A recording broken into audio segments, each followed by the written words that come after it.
Stanford University. Good evening, ladies and gentlemen. My name is Abbas Milani. I direct the Iranian Studies program here at Stanford University.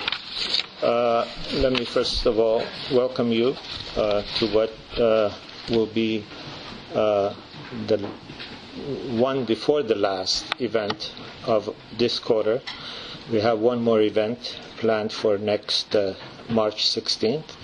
And Hushain Shahabi, many of you know him, a very eminent scholar from Boston University, will be talking about the cultural ties that connect Iran and Iraq and whether those are sturdier than the political rifts. He's been writing about this. He has an article coming up, and this will be based on that article. Next quarter, we have a number of events coming up that I promise will be fascinating, and they are from a wide range of disciplines. We have a couple of surprise announcements. I won't be able to tell you about them yet for reasons that must be clear to you. If you put your name on that list, once we are sure we can make the announcement, once we are sure that the guests will be arriving on time, we will let you know. But the ones we know will be hopefully here is Rudy Mathey, who has a new book about the pursuit of pleasure amongst Persians over the centuries.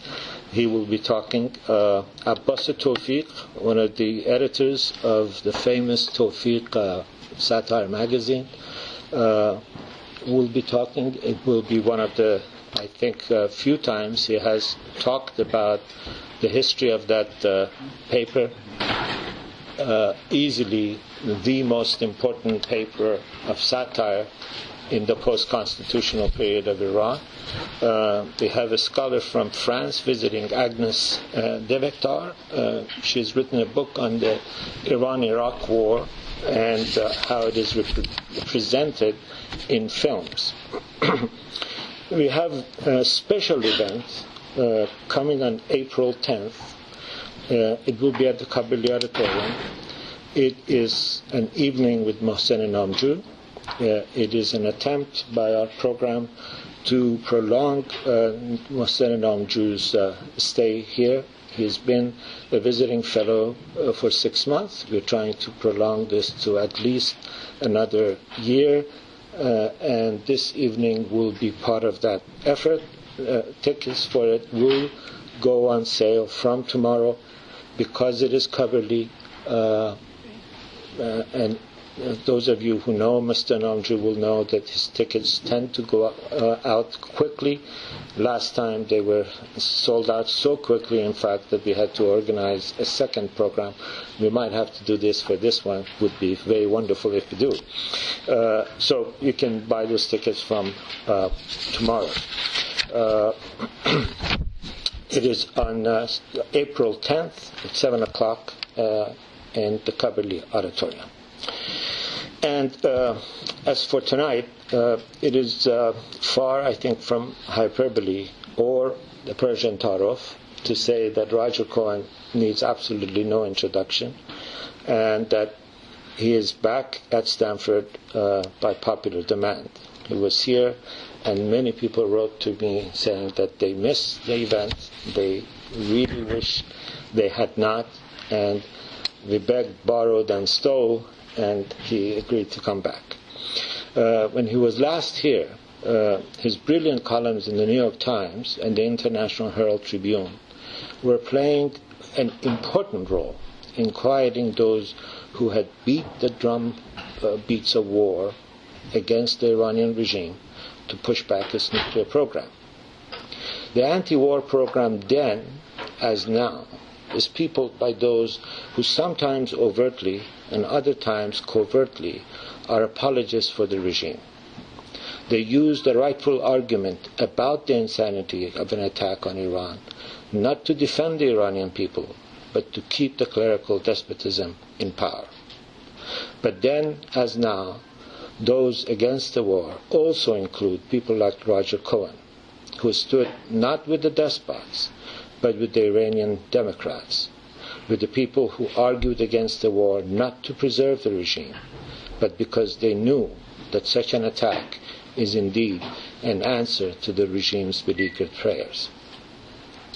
He has remained steadfast in his journalistic duty to speak truth to power and to forego the personally comfortable to stand with the morally just. In standing with the truth and with the Iranian people's quest to become a more democratic member of the international community, he has sustained and ignored all manner of slander, pressure, and attack. The remarkable thing about Roger is that he's not only on the right side of history, but on the right side of facts. His prognosis and his recommendations have well stood the test of time and have sometimes an eerie tendency to become policy. What he wrote, for example, a couple of weeks ago about the need to lift some sanctions on software and computer technology in order to help the Iranian Democrats is now official American policy. Even if we disagree with him, we learn from his insights that come from a long, sterling career in journalism and his relentless quest for the truth. I would, of course, be ta'arufing if I also don't say that his willingness to return to Stanford has also something to do with what is produced not here on the farm, but in the valley across the bay in Napa. So it is with absolute honor and privilege that I give you Roger.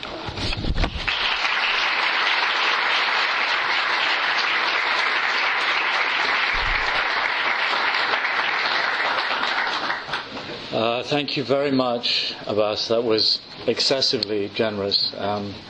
Good evening, ladies and gentlemen. Thank you for coming. Abbas has become a good friend over the past year as Iran has possessed us all.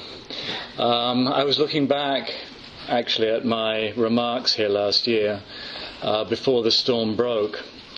And I think we have, in the United States, a better picture of Iran now.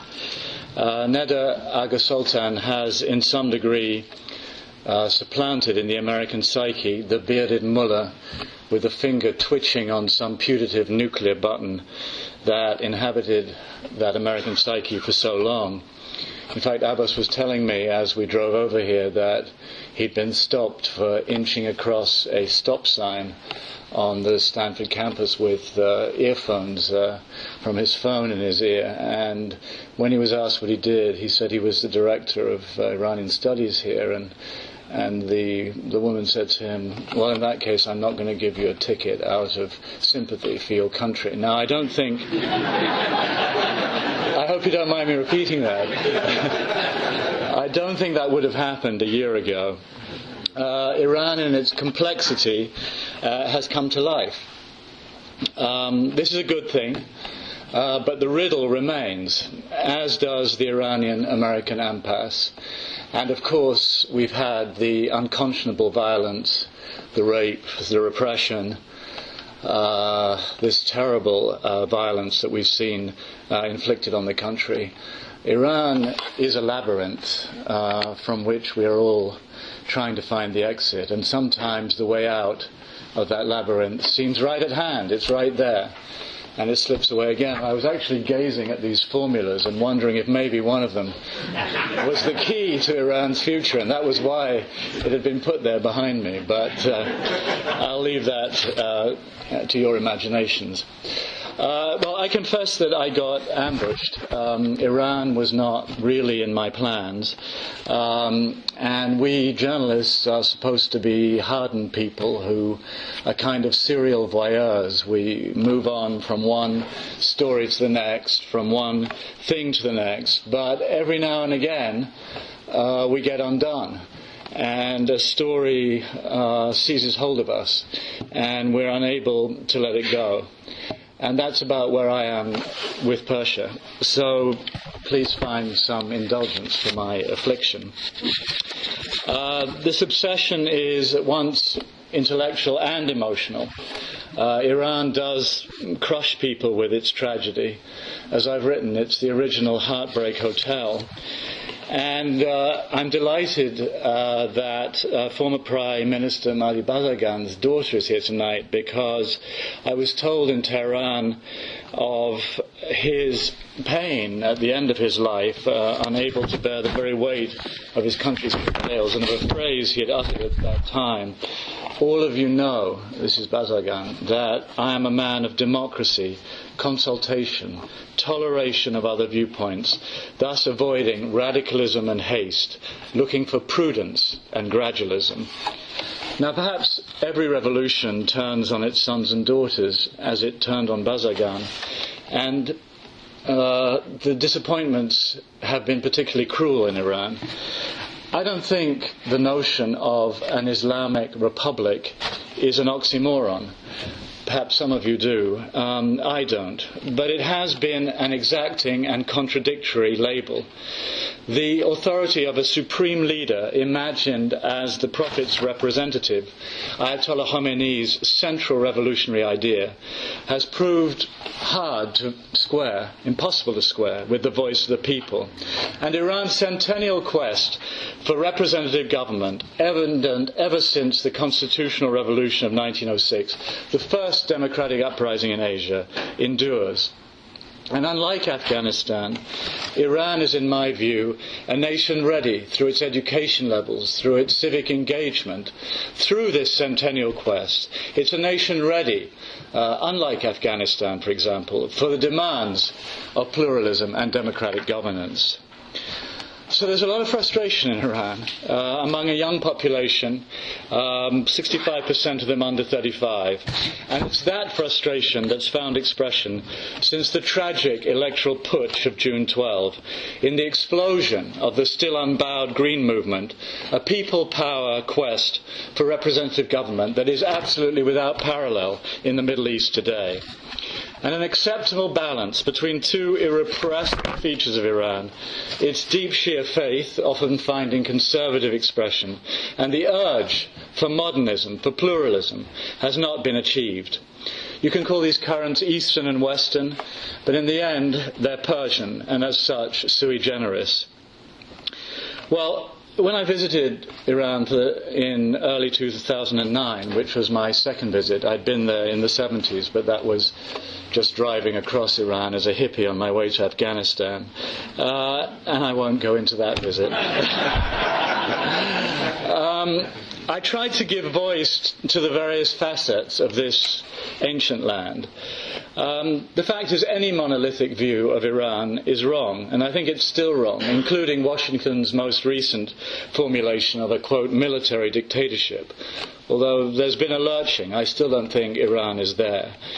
I described the Islamic Republic as a society, quote, whose ultimate bond is fear, where disappearance into some unmarked room is always possible. I said the Islamic Republic was, quote, an unfree society with a keen, intermittently brutal apparatus of repression. At the same time, I argued that it fell short of totalitarianism, and I attacked the caricature of Iran as some Nazi-like embodiment of evil. Well, I didn't expect everyone to agree with me, of course, but nor did I expect this. Quote, Roger Cohen is a Jewish apologist for an anti-Semitic regime, and he should be reminded often that he has debased himself. Jeffrey Goldberg in The Atlantic. Cohen strikes me as one of those highly assimilated British Jews, yes, he came here and converted to being an American, who are made more than a bit nervous by Jews who have real Jewish commitments. Marty Peretz in The New Republic. Gary Rosenblatt in the Jewish Week put it this way: Cohen has become our, quote, media enemy number one.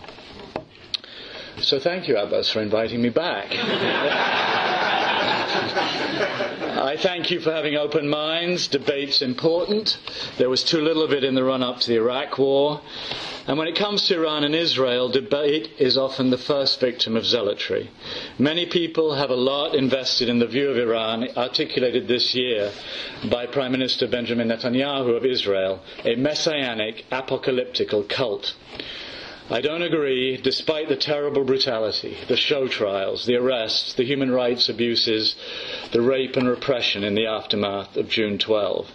And I'll try to explain why today as I examine those events. A historic opportunity was lost on June 12.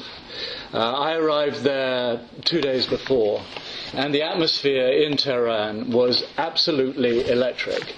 And it wasn't just the sudden unfurling of the Green Movement in the streets of Tehran.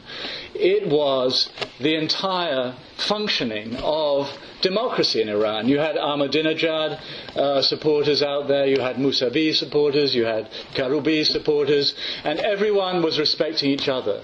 The debate was as virulent, as forceful, as interesting, as varied as you might find in a European country or in the United States. There were furious charges and countercharges going back, open letters from Rafsanjani, accusations of corruption, Mousavi accusing Ahmadinejad not quite daring to mention Zahra Ranavad, his wife. It was absolutely fascinating, and it was a model, I would say, display of democratic debate. And the day before the election, June 11, the quiet day, I walked around Tehran, and every single poster had come down in respect of the rules. Nobody spoke out that day. As I said earlier, Iran is a country ready for the exercise of some form of democracy. It's not going to be US Jeffersonian democracy, but it's ready for some form of pluralism. Well, on the night of June 12 to June 13, something happened. And in 30 years as a journalist, I have never seen such a total and utter dark transformation of what had been an absolutely uplifting and electric scene anywhere. It was if somebody had suddenly come out and said, okay, that's all over. That was just some puppeteer playing with all of you, and now all that is gone. It was just a show. It was just a show for your amusement, and now it's finished. And I was down at the Interior Ministry at 9:30 on the morning of the 13th of June. And cops, robo-cops in their black gear on motorbikes, they would become very familiar over the ensuing 2 weeks. They were pouring out of the Interior Ministry, and in phalanxes they were going down the alleys of Tehran, particularly outside the headquarters of Mousavi, which at 9:40 that morning had been overturned. I went in there. There were piles of paper burning. Desks were overturned. The whole place basically had gone up in smoke. And the police had megaphones, and they were saying, you over there, you in the blue shirt, you in the hat, move, move. And if you didn't move, if you loitered for a minute, they would come at you with truncheons and beat you. And a sight that would become very familiar over the next 2 weeks was already evident that morning, as you saw the police and the Basiji, the plainclothes militia, with the license of the state, beating women. There is nothing more repugnant than seeing thugs beating women with the license of the state. And I ask you, if indeed President Mahmoud Ahmadinejad won 63% of the vote, if indeed he had such a crushing victory, why was it necessary? Why was it necessary to confirm it through this putsch on the morning of the 13th? Why were there no celebrations? You should be happy if you've won by that margin. You should go out and celebrate. No.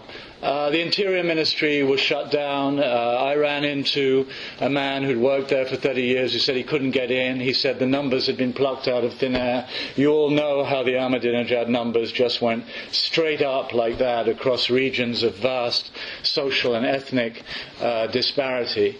There are people who say, that the press was misled, that we were taken in by the North Tehrani bourgeoisie, that indeed, Ahmadinejad, having gotten 4.5 million votes in the first round in 2005, in fact got 25 million votes in the first round this time. And sometimes, you have to breathe the truth. You have to smell it. You have to feel it. It's in your fingertips. the Germans speak of Fingerspitzgefühl, what you feel in your fingertips. And I can tell you, anybody who was there that morning of June 13 knew that something was rotten in the state of Iran. And let's remember, it is not, in answer to arguments made by people like the Leverets, it is not up to the people in a democratic election to prove that there has been fraud. It is up to the state, to the nation, to demonstrate that the election has been fair. And by that standard, Iran failed miserably. And the title of Islamic Republic, in which millions of Iranians had believed that word republic does mean something, that okay, there were limits, but you could have a Hatami, you could have an Ahmadinejad. Every 4 years you could nudge this country in some more hopeful direction. That belief was shattered. And I think that millions of young Iranians who had been, and not so young Iranians, who had been in a position of, let us say, reluctant acquiescence to the Islamic Republic, moved into outright opposition and now form part of the Green Movement. Well,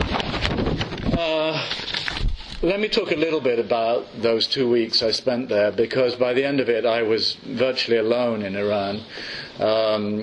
From day one, all the press, having invited 500 journalists, the Islamic Republic then turned round on June 13 and said, sorry, you can't go out in the street, all your press passes are revoked, you have to leave. Mayor Khalibaf had thrown a huge party 2 days before. All this makes me think that this was not long planned. This was a moment of panic from the Islamic Republic. The green wave came very late and very strong. And as you all know, fears of velvet revolution are absolutely rampant among the Revolutionary Guards, the Basiji, and other organs of the state, to the point that just about every U.S. institution, from this one to the Woodrow Wilson School to virtually anything linked to Iran, is now designated by delusional Iranian authorities to somehow be part of the plotting of a velvet revolution. Well, the Iranian people reacted en masse. They didn't initially, I think, rise up to overthrow the Islamic Republic. They rose up because they thought their votes had been stolen. It was very simple. I mean, you just felt that on the streets of Tehran. It was evident. And it wasn't the North Tehrani bourgeoisie. It was shopkeepers and students. It was old and young. It was people who'd been on the streets in 1979 and people who were only born in 1990. It was every manner of person that I ran into. And on Monday, June 15, we all went down to the vast, wide avenue between Enqilab, revolution, and Azadi, freedom, between revolution and freedom. And we, speaking for myself, and I think for everyone, we all went down there with fear in our hearts. And we emerged onto this avenue. And it was the most extraordinary thing. I will never forget it. It was, my God, this is happening. It is happening. And you look back toward Enqilab, and you look forward toward Azadi. And I got up on this overpass at one point that was vibrating from the number of people on it. And you could not see the beginning of it. You could not see the end of it. The crowd's been estimated at 2 to 3 million people by Khalibaf, who's a moderate conservative, is not a Mousavi supporter as such. I don't know how many people were there, but I can tell you that when you are in a crowd of that size, fear simply evaporates. And I can also tell you that I have never, in my, alas, rather long career, witnessed anything of such power and dignity as that great mass of Iranian people rising up to claim their votes. We walked in silence. Every time somebody raised a voice, you would hear sukut, sukut, sukut. And people just walked in silence. They raised their hands like this. There were women trying to persuade the police to put down their guns and join the crowd. They reminded me of the women placing flowers in the muzzles of the guns in 1979. And Ahmadinejad had made this raving speech the previous day in which he dismissed all the opposition as hooligans and dust. And a student next to me turned to me and said, "We are dust, but we will blind him." And another woman whom I asked her name, she said very simply, with this fierce dignity, "My name is Iran." And I believe that Iran was on a razor's edge. I will always believe that. I think in the first week after June 12, the Islamic Republic did not have a handle on the situation. And Mousavi was there. I saw him. But he didn't say much. This strange, ambiguous situation that he seems to inhabit was already evident, where he's not in prison, but he's not free. He hasn't abandoned the struggle, but he hasn't 100% embraced it, a kind of a awkward halfway house. And nobody, and the hypothetical in history perhaps has no value, but if that crowd had turned, Tiananmen, you can shoot 200 people, you can shoot 300 people. You can't shoot 2 million people, you can't shoot 3 million people. And if that crowd had turned that day on the presidential palace, I don't know what would have happened, I don't know how it would have been stopped. But it was absolutely overwhelming in its dignity and its power. And this feeling persisted. Iran, in those, I called it in one column, City of Whispers. Everything had been cut off. You couldn't communicate. As soon as you got near a demonstration, cell phones were down. Everything was down. But you would just hear tomorrow Vali Asr, tomorrow Vanek Square, tomorrow Enkelab. Little notes were being passed. It was incredible. And on the Thursday, now 6 days after the election, it was a ferociously hot day.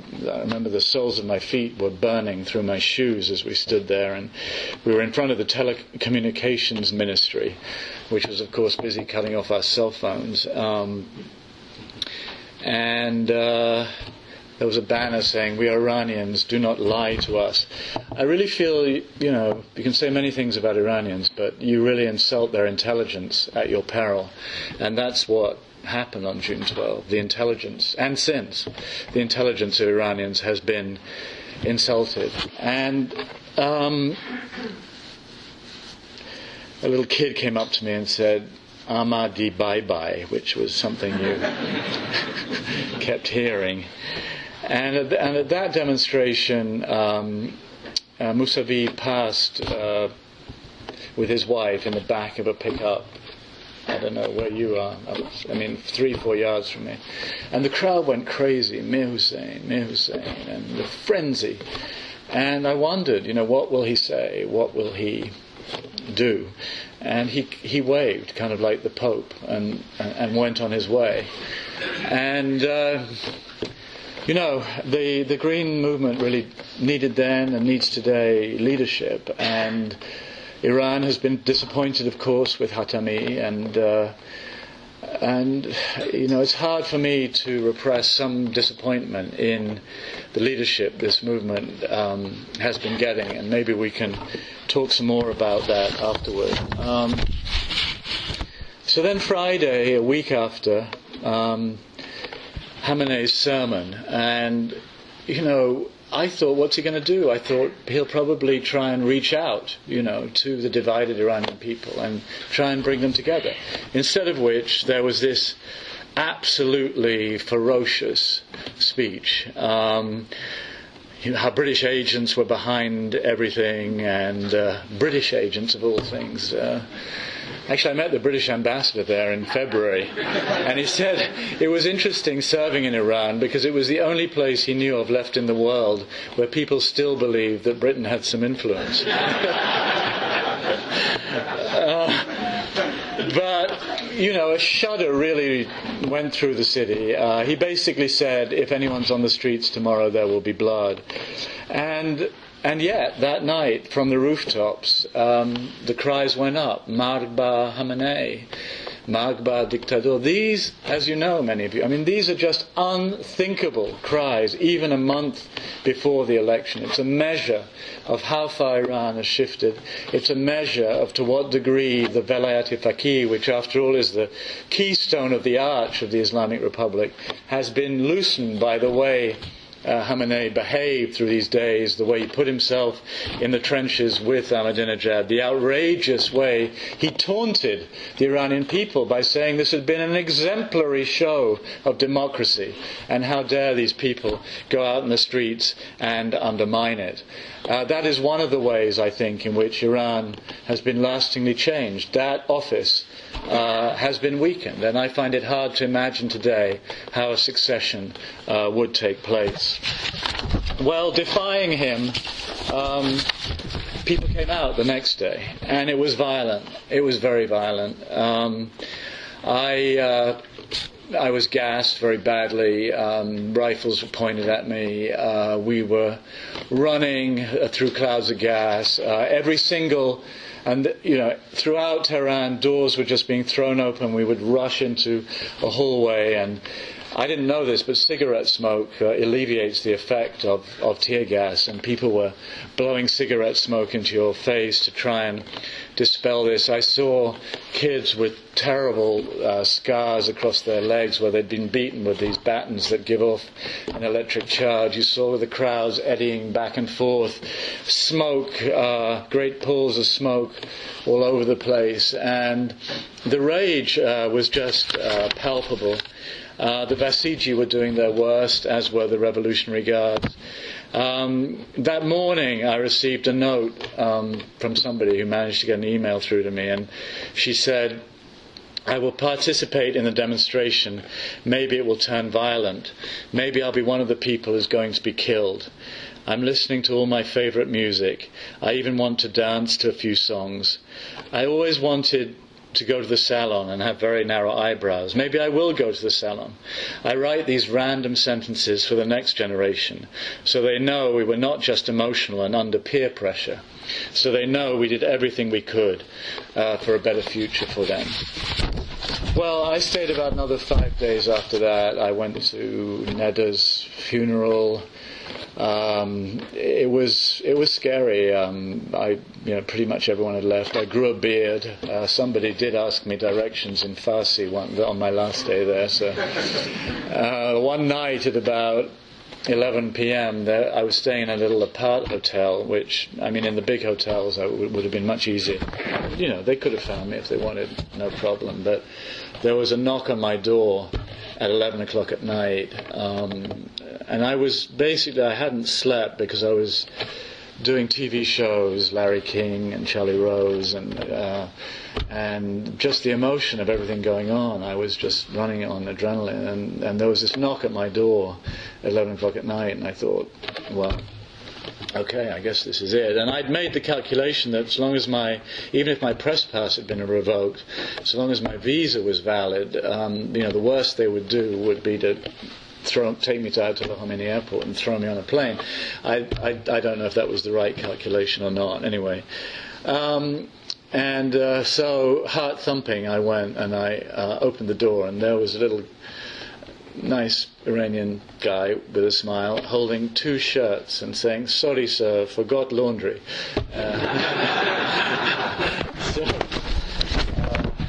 That was a relief.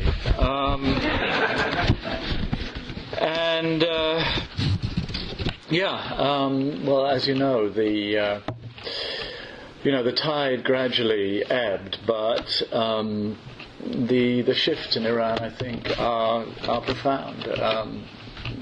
There's been a very considerable shift in opinion, and I think a huge opportunity was lost. As I said, I think in Mousavi, Iran had a man of impeccable revolutionary credentials, and he might have ushered Iran from this sterile kind of death in America bunker and maybe adapted the Islamic Republic into something where both words of that self-description actually mean something.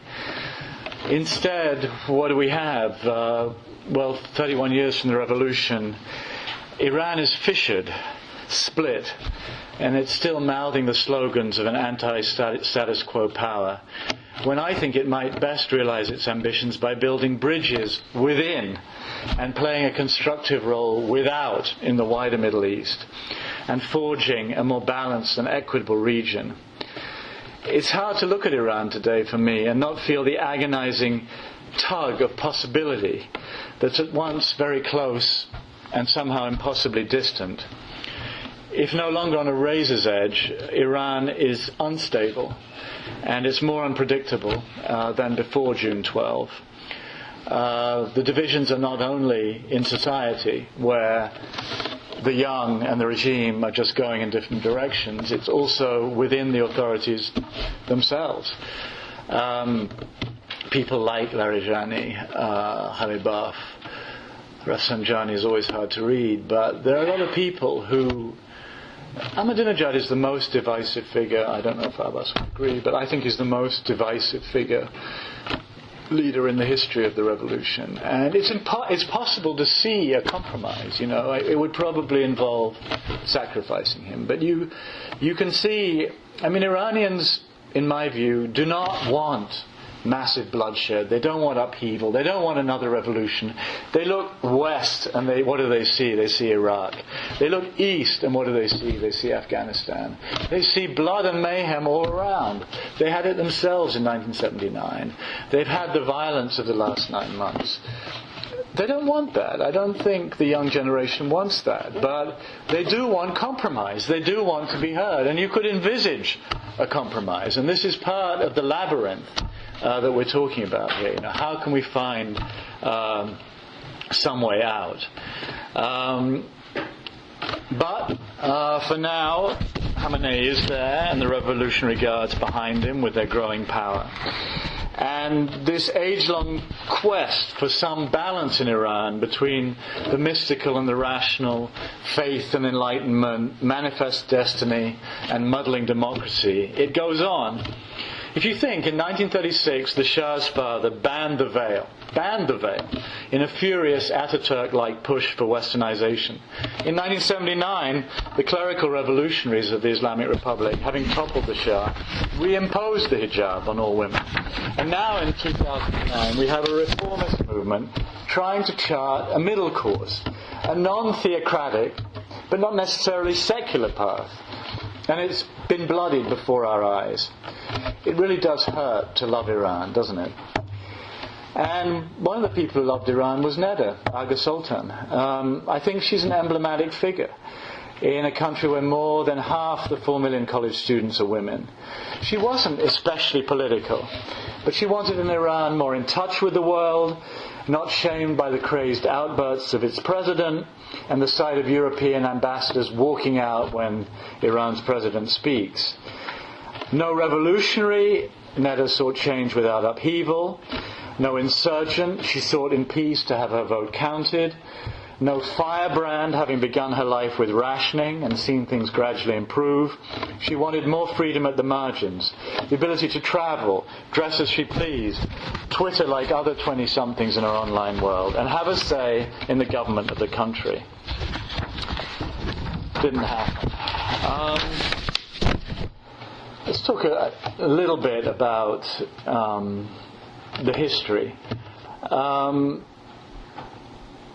Political Islam, to the extent that I studied it, arose as a religious backlash against secular modernity.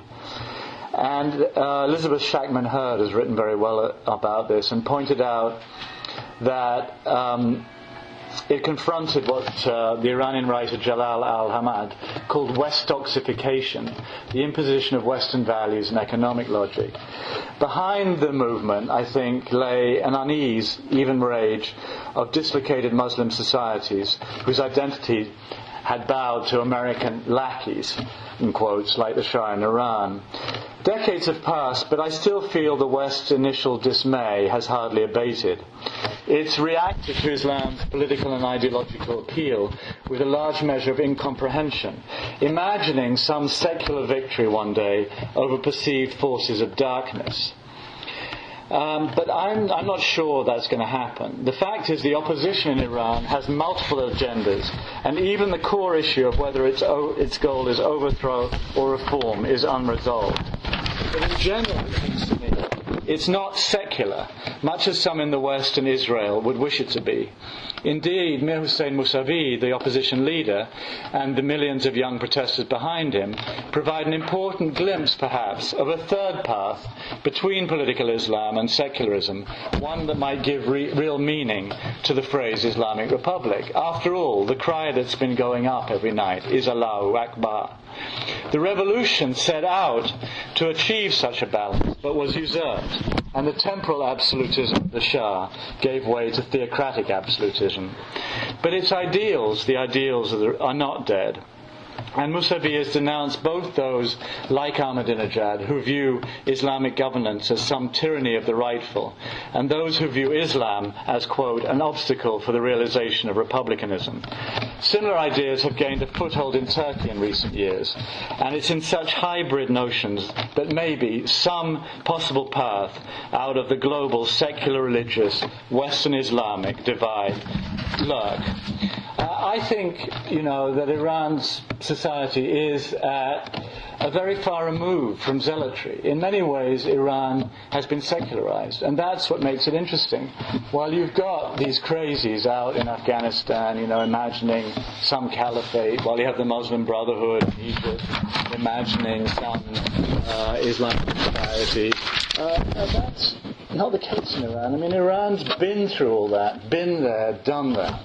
And it's had to live with the give and take, mainly take of late, of living in an Islamic republic. And what we see today in Iran is really a country, I think, at the limit of its contradictions. I don't know, I really don't know how it's going to come out. I think we all hope. We all hope for reasonableness. We can all envisage some way out. It's hard to be hopeful in the short term, given the extent of the repression.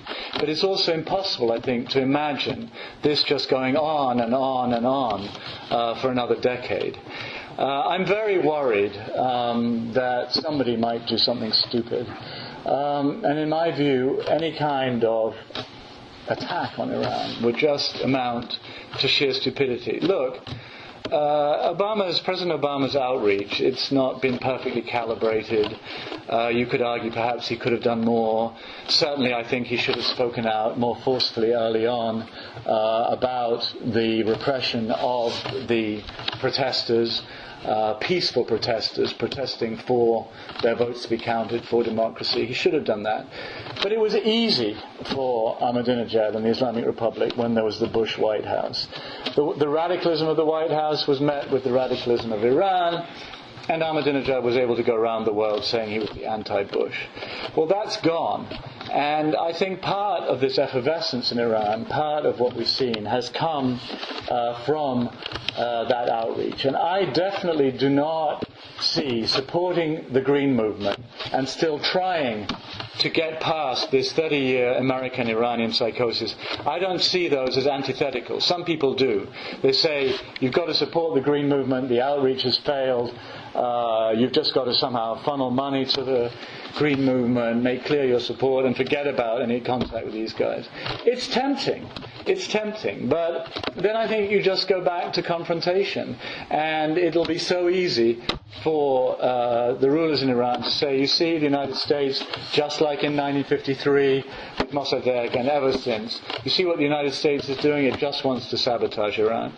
So I think although it's not uplifting, I think we've got to be steady, stay the course. I think President Obama has to continue to try to look for means to make contact with Iran. Because look, what do the hardliners in Iran thrive on? What do they love most of all? They love isolation. They thrive on isolation.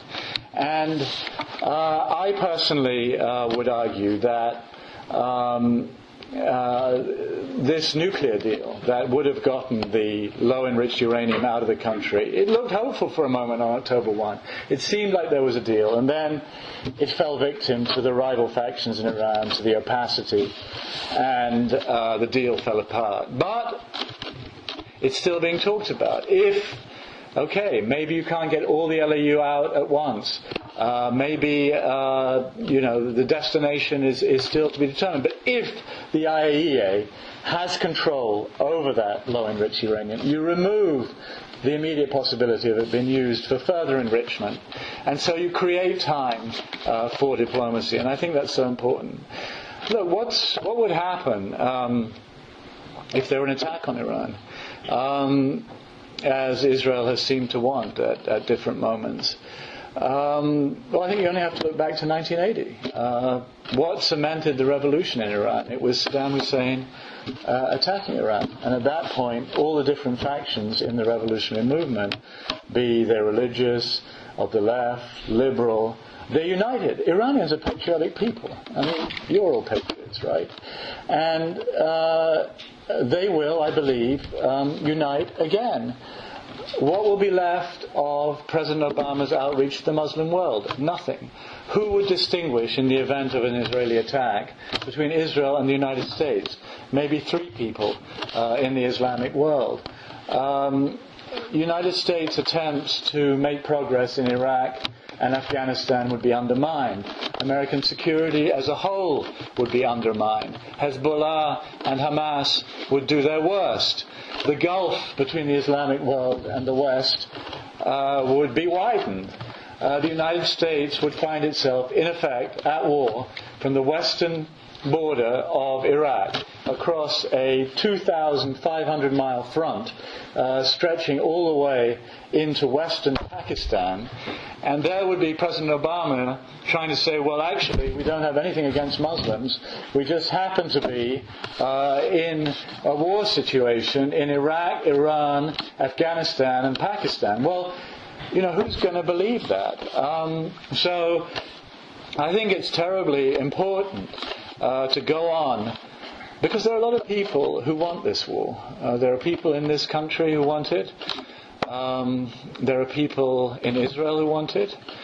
And some of the statements of President Ahmadinejad make it easier, much easier, to build the kind of frenzy that could lead to that. But whatever the stupidity of those remarks, and however outrageous they are, if you actually look at Iran's acts since 1979, how often, for example, does this leader of the Islamic world, as Iran describes itself, how often does it speak of the plight of the Chechens? Well, never. How often does it speak of the plight of the Muslim Uyghurs in China? Never. Why? Because, of course, the Islamic Republic makes the calculation that the price for saying death to America every Friday is that it has to have the support of Russia and China.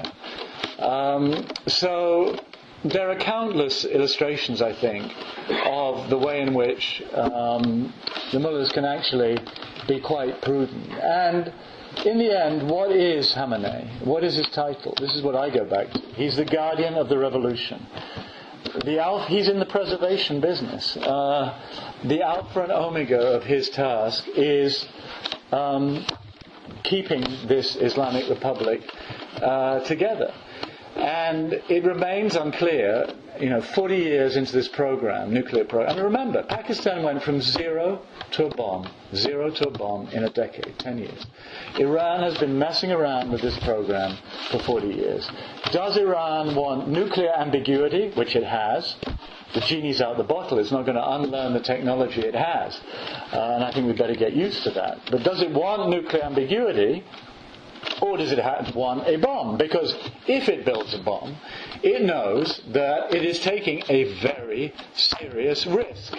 And that risk is quite simply that much of Iran and the Islamic Republic will be reduced to an ashtray, because the United States and Israel, if it sees that Iran is indeed about to produce an atomic bomb, I don't know what would happen, but there are clearly anybody sitting in Tehran has to know there is a very serious chance that there would be an attack on the country. So my own view is that Iran is essentially in the nuclear ambiguity rather than the nuclear bomb business, and I can't prove that, and there are certainly people in Iran who want to build a bomb. But remember that US intelligence, which we all know is fallible, is still of the view that that decision has not been made. So that leads me to argue that there is time. There is time. Let's not rush into anything. Let President Obama pursue this. Perhaps we can get a deal on the LEU. Perhaps some avenue can be open. I know it's depressing. I mean, as the President has said, I do think he's bent over backwards, despite the argument of the Leverets saying that he has in fact changed nothing. I think he's changed quite a lot. Could he have changed more? Yes, but he has made... Look at the Nowruz message of a year ago today. It was a very significant, I think, change and outreach.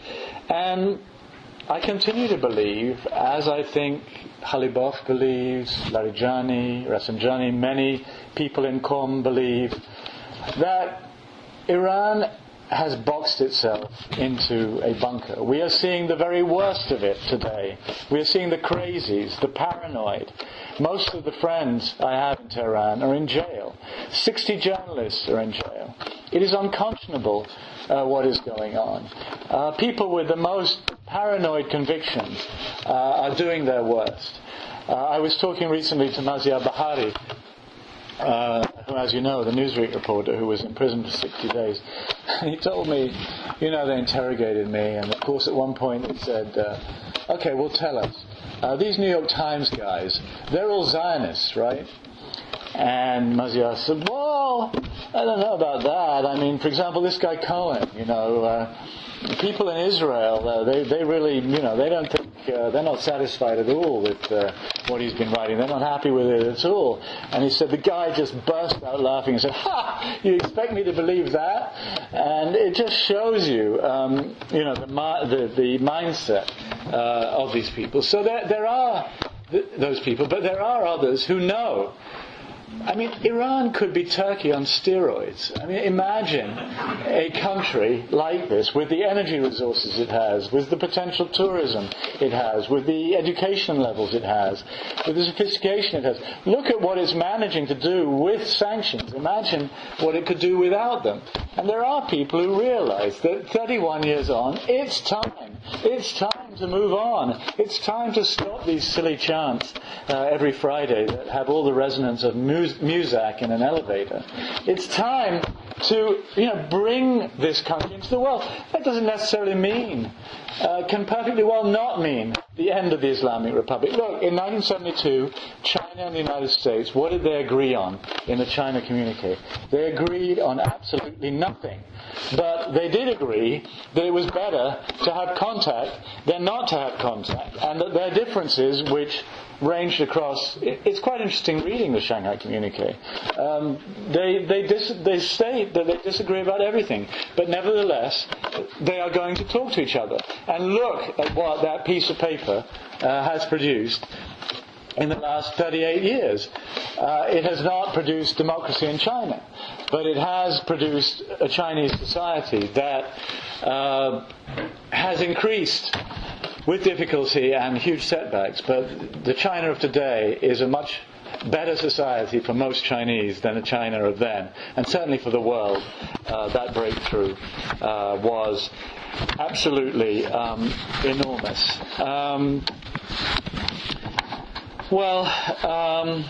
I think I'm going to stop quite now. I conclude because I'd like to have a conversation with you all. I think President Obama must show firmness and inventiveness. Confrontation leads nowhere. As Vikram Seth, the very fine Indian author, once observed, you have to put your backbone where your wishbone is. You have to put your backbone where your wishbone is. And what do we wish for? We wish for this psychosis to be overcome between Iran and the United States. And we wish for better days in Iran. I really do bow my head to the youth of Iran and to the Iranian people overall. And ever since I left Iran on June 24, I've been feeling... I found it hard to get over what I experienced. And for all the power of Twitter and the new extraordinary hybrid journalism that builds on images and impressions of citizen reporters with their cell phones, the blogging, the fusing of all these different images, a void was left by Iran's banishment of the foreign press. They banished us for a reason. They didn't want me and others reporting from there because that's what we're trained to do, and maybe we can bring something extra in the way of presenting a rounded picture and confronting the world and the Iranian government with the reality of the situation. And I wrote on my return this. I wrote, "Journalism is a matter of gravity. It's more fashionable to denigrate than praise the media these days. In the 24/7 howl of partisan pontification and the scarcely less constant death knell din surrounding the press, a basic truth gets lost, that to be a journalist is to bear witness. To be a journalist is to bear witness. The rest is no more than ornamentation. To bear witness means being there, and that's not free." So keep up your subscriptions to the New York Times. To bear witness means being there, and that's not free. No search engine gives you the smell of a crime, the tremor in the air, the eyes that smoulder, or the cadence of a scream. No news aggregator tells of the ravaged city, Tehran, exhaling in the dusk, nor summons the defiant cries that rise into the night. No miracle of technology renders the lip-drying taste of fear. No algorithm captures the hush of dignity, nor evokes the adrenaline rush of courage coalescing, nor traces the fresh, raw line of a welt. I have been thinking about the responsibility of bearing witness. It can be singular still. Interconnection is not presence. As you see, I'm emotional when it comes to Iran. Forgive me for that. Perhaps it's not a bad thing. Good journalism requires the head and the heart. I've always believed that. And I refuse, because I'm emotional, to give up on the idea of better days between Iran and America, even if right now the odds look very long. And I refuse to give up on a better Iran, one that respects all the threads of its rich culture, its faith, and its unquenchable desire for a pluralistic political modernity. As Mahmoud Darwish, the great Palestinian poet who died last year, wrote in his poem State of Siege, quote, "Me or him, that's how war starts. But it ends in an awkward silence. Me and him. Me or him, that's how war starts. But it ends in an awkward silence. Me and him." It's time for American policy to reflect better the him and the me of the Middle East. Iran stands at the center of that quest. It is also time for Ali Khamenei to embrace the me and the him of Iranian society. The cost may be his turbulent president, but compromise is still possible. And not least, it's time for the United States and Iran to acknowledge the me and the him of each other. That's the only way past the awkward silence that has now lasted for 31 years. Thank you very much.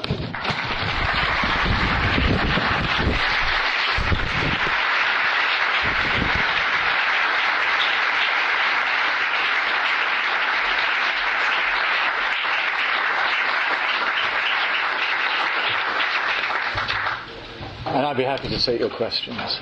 Yeah. Yes, sir. Mr. Cohen, how much do you believe Mr. Khamenei truly has the power, or it's more really big? the siege group was the one who was Yeah. The question is, to what degree do I believe that Khamenei is really in charge, really in power? That's a tough question and a good question, and I don't think anybody beyond an inner coterie of maybe 25 people in Iran actually knows the answer to that. I think his power is still highly significant. I don't think it's an absolute power. I don't think it's ever been an absolute power in the sense that he can do what he wishes. If it was ever absolute, it was only absolute in a negative sense, that he could veto something he didn't want to happen. I think he probably still has that veto power, but there's no question that the influence and power and wealth of the Revolutionary Guards and the Basiji has increased, and it's increased as a result of June 12 and post-June 12, when I think it was that group at the top of the Revolutionary Guards that said, no, this goes no further. Look, I think Ahmadinejad, it may have been a runoff. I don't know. I mean, all I do know is that he clearly didn't get 25 million votes. But at that point, these people were not ready to risk another week of the effervescence that we were seeing on the streets. I think there are very significant divisions, and as I said, I don't believe that Iran, if today, I mean, one of the things about Iran is nobody ever dies. I mean, if you look at the Mousavi, Karoubi, I mean, all these Khamenei, all these figures were around in 1979, and they're still around. But if he were to die, I don't think. I really don't think that Iran could come up with another supreme leader at this point. How would that exercise be accomplished? I don't know. I think that's the best I can do.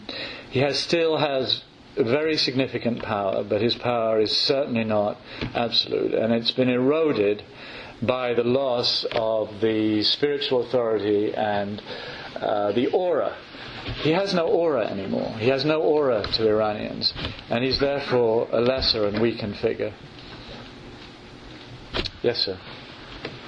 I sincerely appreciate your remarks and the observation that you made to us. But my question is that, and I believe I agree that the opposition usually, I believe that Mousavi is the most qualified person for this position. What we can do to convince Obama administration and union leaders to recognize him as a leader and support him and increasing his immunity and letting Iran the opposition as a legal opposition. Did everyone hear the question? Yeah.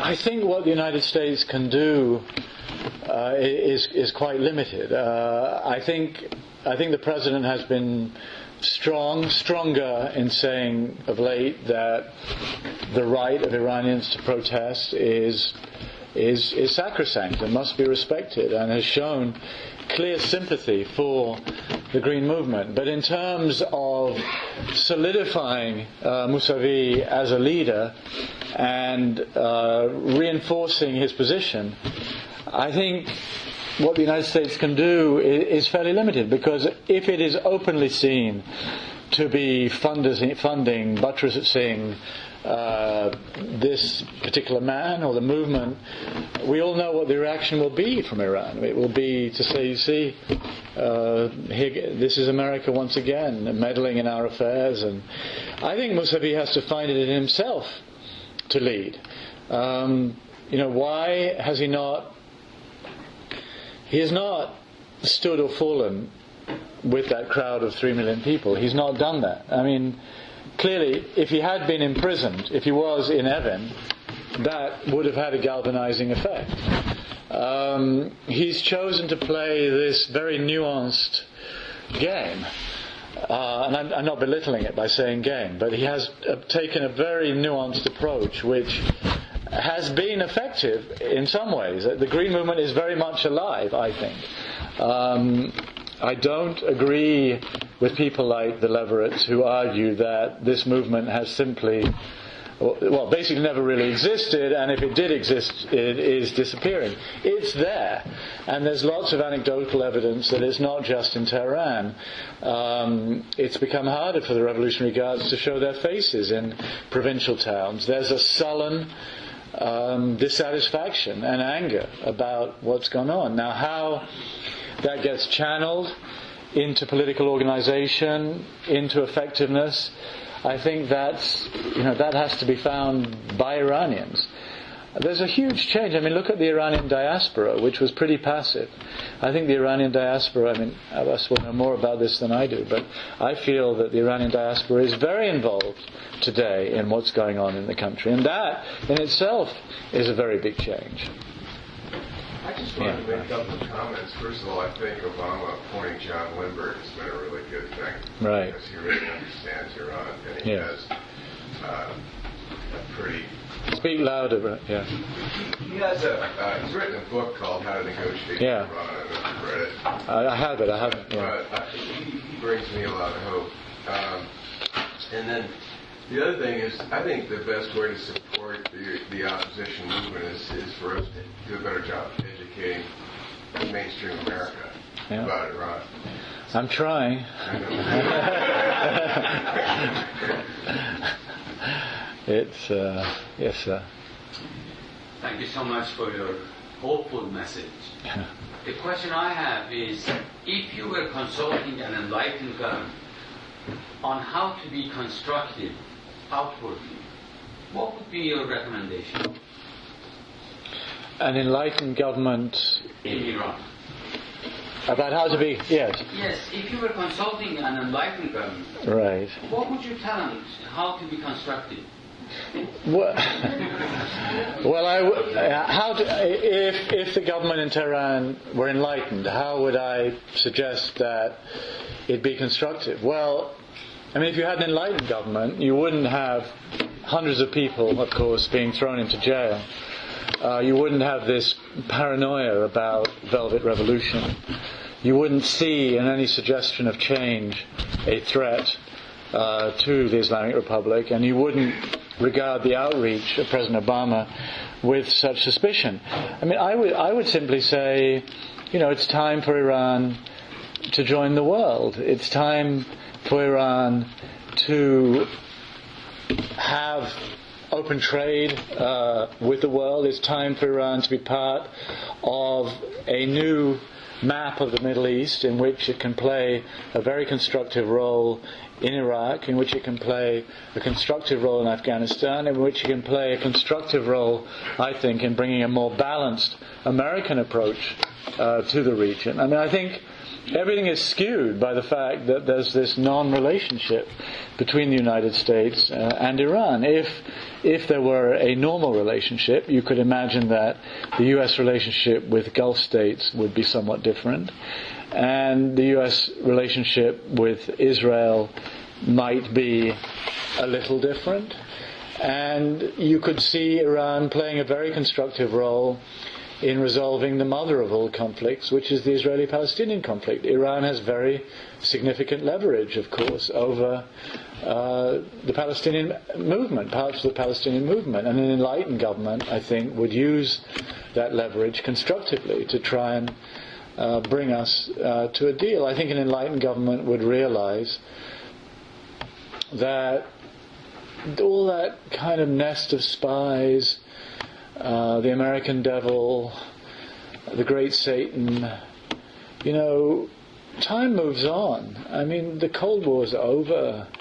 The Iranian view of Russia changed. The Iranian view of America can change. And an enlightened government would realize that 70 to 80% of Iranians like this country. They want improved ties with the United States.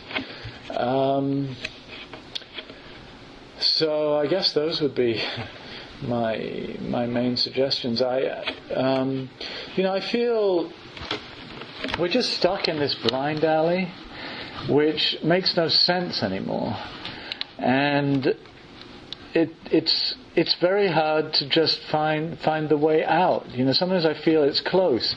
Suppose that Geneva deal of October 1 had stuck. Then they had arranged to have a second meeting. Well, at the second meeting, they could have started talking about some other things, like Iraq, like the nuclear program, and then you could have had a third meeting. There are a lot of things that need to be put on the agenda, and you have, it's like a patient who's repressed a trauma for 30 years, and then you go to the analyst. The first sessions are going to be very difficult, and the first meetings between Iran and the US are going to be very difficult. But you have to begin somewhere, and I think Obama's been trying to begin somewhere, and he's been frustrated.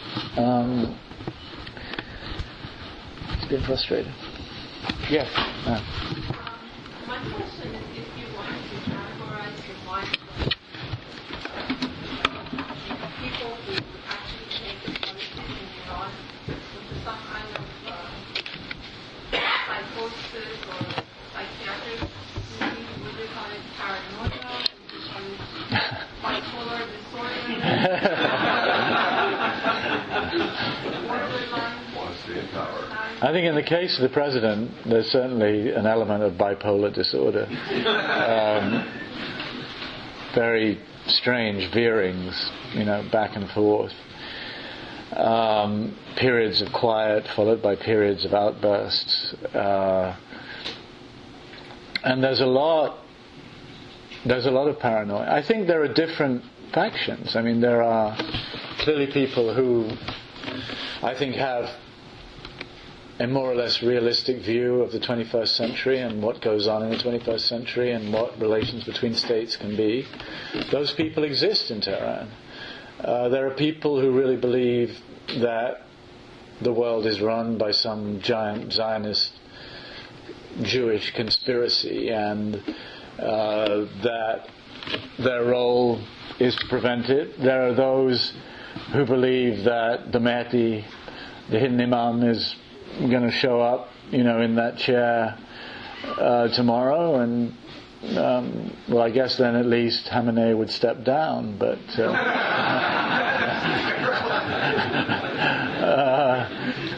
actually, I had an interesting conversation when I was in Tehran with in one of these demonstrations. I ran into this mullah who he was quite chatty. He was full of quite interesting insights. And then I went to see him subsequently, and I asked him, well, where is the Mahdi? Where is this guy? He disappeared such a long time ago. He said, well, it could be, maybe he's in Chicago right now, but he's in Chicago, but then he could be in Beirut the next minute, and then he could be somewhere else the next second, and so, there's this, I guess we would think of at least some of that as delusional. So I think there are all kinds of, I think you could, go through the, some kind of, you're looking pretty unhappy. I was in Iran right before the election. Yeah. You try to think logically about what might happen. Yeah. My aunt was very worried that he's not going to be elected. And I was thinking, rationally, you think they would let Mousavi win the election. That way, everybody would be happy. Yeah. And it would stay in power. Right. And then the people would have this sense of achievement. Right. And then they just live happily ever after for at least a while. But, none of that happened. Well, this is it. This is what I tried to say about the tragedy of June 12th. I really feel there was a tremendous opportunity, because Mousavi is not really a threatening figure, or certainly wasn't anyway. How could you have somebody with more impeccable revolutionary credentials? But he wasn't going to suddenly say the Holocaust didn't happen. He wasn't going to suddenly say wipe Israel off the map. He wasn't going to say one thing one day and something else the next. Obama, I think, really made one quite serious mistake when he said, in terms, a couple of days after the election, in terms of U.S. strategic interest, there's no real difference between. That's just not true. There is a very real difference in dealing with a man. And yes, you're absolutely right. And I thought, watching these incredible scenes when I arrived, I thought, you know what? Given who Mousavi is, Khamenei, everybody, they've decided to let this happen because, as you say, they believe they can control it. I mean, there will be, Hatami was president for 8 years, and okay, now it's going to be Mousavi, it's going to be different. But, and I believe, why else were there 500 journalists there? I mean, if they'd been planning, these appalling events that happened, would they have invited us? So I see that conversation, and I was thinking a lot that June 10, June 11, and I thought, why else these debates? Why? But Iran is such a riddle within a riddle within a riddle.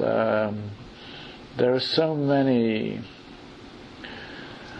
It goes to the brink. It steps back. Despite all the terrible things that have happened since June 12, I mean, I still believe in a kind of fundamental Iranian humanity. I believe that Iranians are civilized people, and that's why I get very angry at these Nazi analogies and things like that. I mean, I don't believe. I also believe Iran is pretty chaotic. I don't think Iran is capable of, really organizing that kind of totalitarian society. I just don't. I don't see that.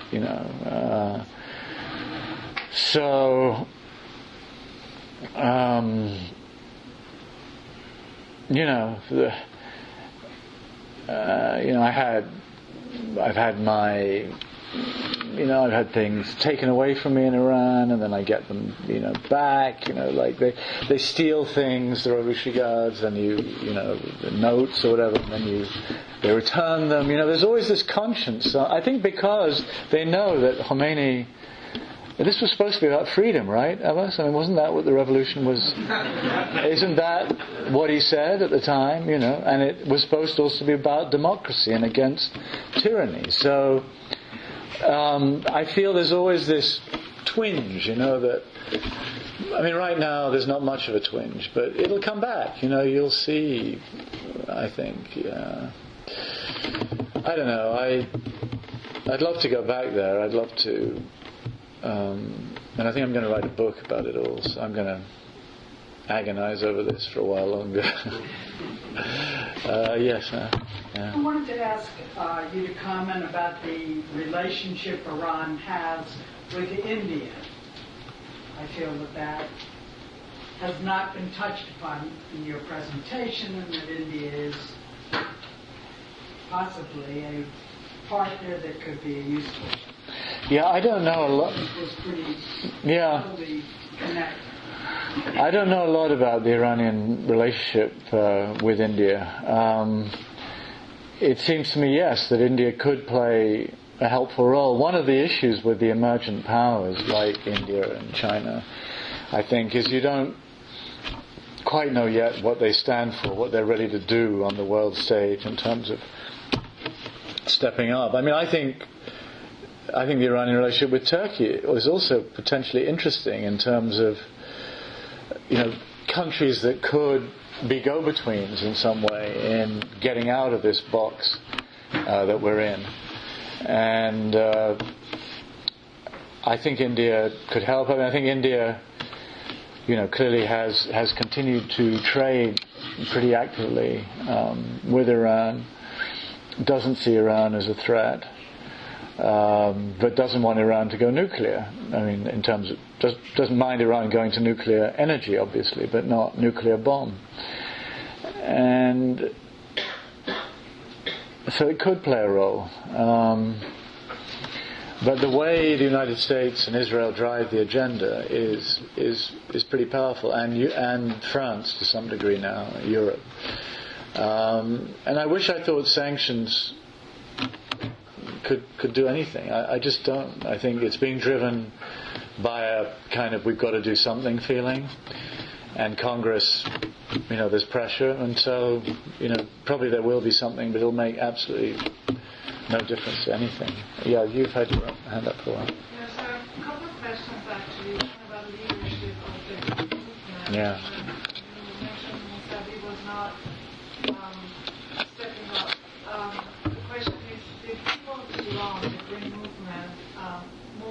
Mousavi to a leadership position and he couldn't step up to the plate.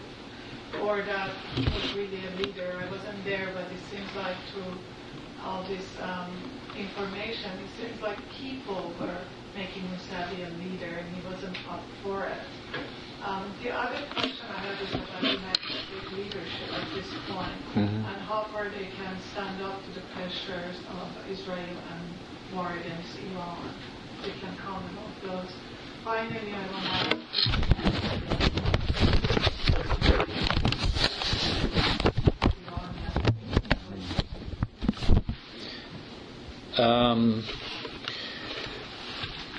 whether Mousavi really was a leader or just happened to be there. I think Zahra Ranavad is a leader. I saw her speak, and she is quite something. She is definitely a leader. But I'm not sure that Iran is ready for. That might be a leap too far. I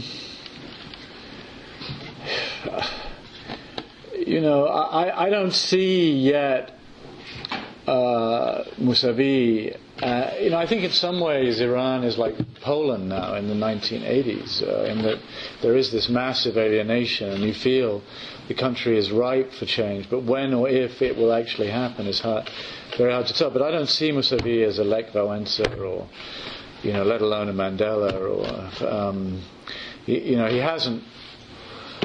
He's he's opaque to me. I don't know if you find him opaque. I find him opaque. But I don't see an alternative at this point either. So I think that's a very difficult issue going forward. Then you asked me about President Obama and whether he could. How much more he can stand up to the pressures. Yes. Well, if the American president cannot stop Israel going to war, then, that's... I think clearly he can have a lot of influence, and Joe Biden is right now in Israel, and I think part of his message is to Israel to hold back. He was greeted in Israel by the announcement that 1,600 new home settlements are going to be built in the West Bank. So that, shows you... President Obama said categorically in Cairo that the settlements must stop. Going back 20 years, the United States has been saying the settlements must stop.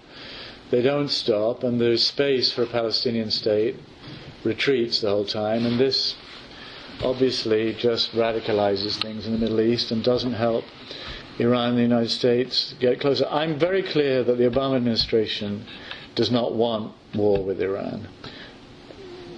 That's not what Obama wants. The United States has enough on its plate. And I think he will make every effort to ensure that Israel does not attack Iran. That doesn't mean it might not happen. It could. But I would put the chances in the Obama administration during the first term. We don't know if there'll be a second term, but I wouldn't put it higher than 15% of chances, 10 to 15%.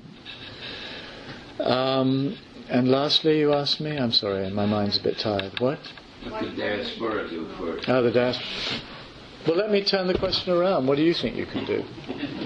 Well, we have tried to make sure that the conversation keeps happening. Yeah. We have done all the petition, all the, walk out and bringing consciousness issues. Yeah. People that are interested and might be interested. But seriously, in Washington, there is not much interest to do anything about this at this moment. Mm-hmm. Except that I hear a lot of positioning for war. Yeah. Well, the gasoline embargo was backing war as far as I don't know what the concept. As I was mentioned, the technology, the lifting of this ban was a good thing. Hopefully some of this anti-filtration technology will get into Iran, make it more difficult for the government to clamp down in that way. I think there has to be an alchemy. In June in Iran there was an alchemy, something nobody had expected. I think I'm right in saying that. Nobody foresaw this, and it happened. I mean, nobody foresaw, even 3 months before, the fall of the Berlin Wall. Nobody.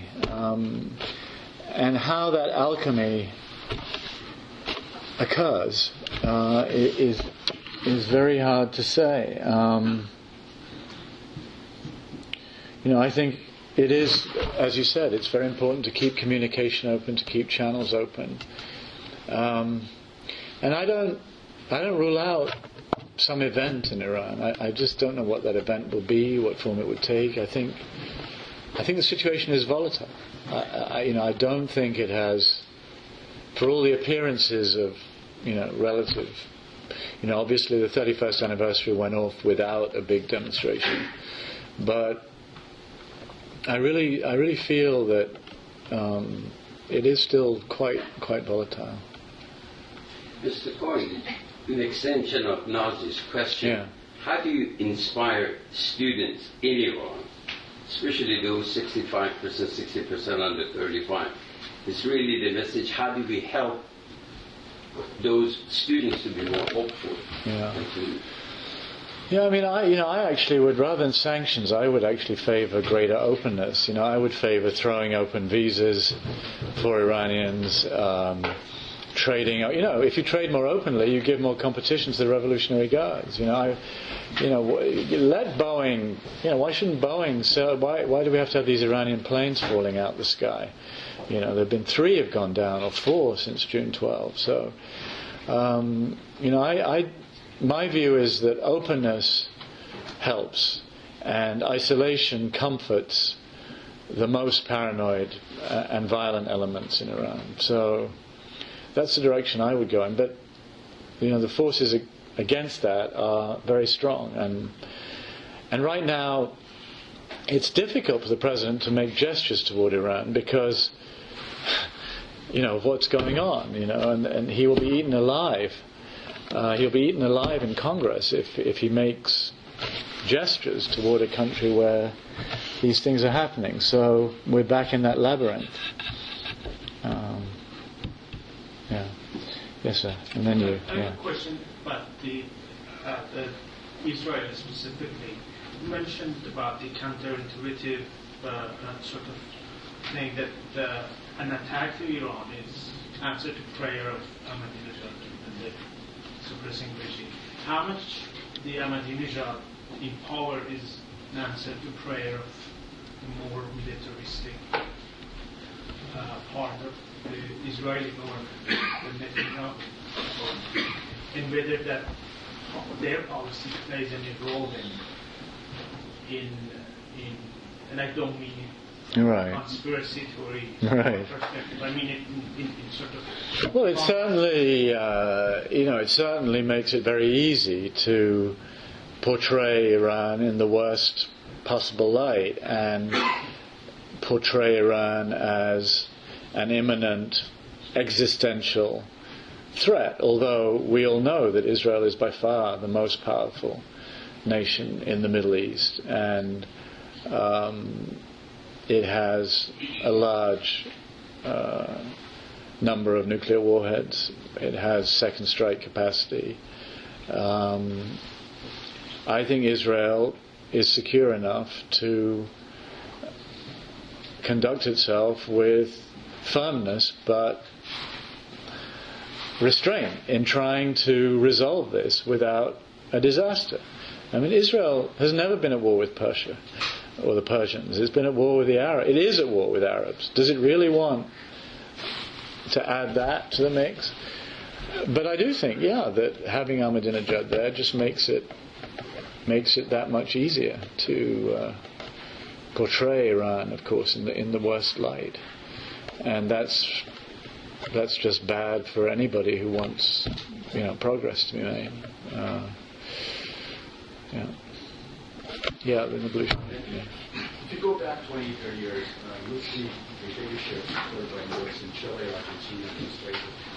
And from a distance, it books like the population is very religious in those countries. Lots of population is very what? Religious in those countries, Catholic, but same sort of fervor. Do you see any parallels between these guys came from full, very brutal dictatorships into democracies today, Chile, Argentina, Brazil? Do you see any sort of parallels between those countries and Iran? Not really. No. I don't think you can compare the faith of... I never thought of Argentina or Chile as places of religious fervor. I thought of them as Catholic countries, but I didn't perceive anything that resembles what you see in terms of some of the really fervid religiosity in Iran. And I think, those countries are part of the Western Hemisphere, and Iran is rooted in the Middle East. Indeed, it's a pivotal power in the Middle East. So Iran is part of a whole constellation of problems and issues that are the Middle East today, which is the epicenter of all that's most unstable and most dangerous in the world. And it comes from a variety of factors, I think. It comes very centrally from the Israeli-Palestinian conflict. It comes from the failure of Arab societies to modernize. It comes from the way Arab societies have used the Israeli-Palestinian conflict to perpetuate authoritarian systems. It comes from, perhaps, of the great monotheistic religions in the world, Islam is the youngest. It's at the equivalent of where Christianity was in the 14th and 15th centuries, and we know what was going on with Christianity at that time. I mean, Islam is in effervescence in a way that neither Judaism nor Christianity, whether Catholic or Protestant, is. So all of that is going on, and that is what Iran is part of, and solving Iran is part of trying to solve and make headway with all that. And none of that really was the case in Brazil or Argentina. That said, we know that countries can transition from autocratic systems to more open systems. We've seen it in Europe, where it wasn't so long ago Spain and Portugal were authoritarian societies. We've seen it in Asia. Look at South Korea. Look at Taiwan. It can happen. And one characteristic of such societies is you don't know the people who are going to play pivotal roles in that process until the lid comes off and Felipe González emerges, or Madame Bachelet in Chile. So I really, I don't think it's impossible. And as I said, I think Iran in many ways is ready. I think I'm going to have to stop there before I collapse. Thank you. For more, please visit us at stanford.edu.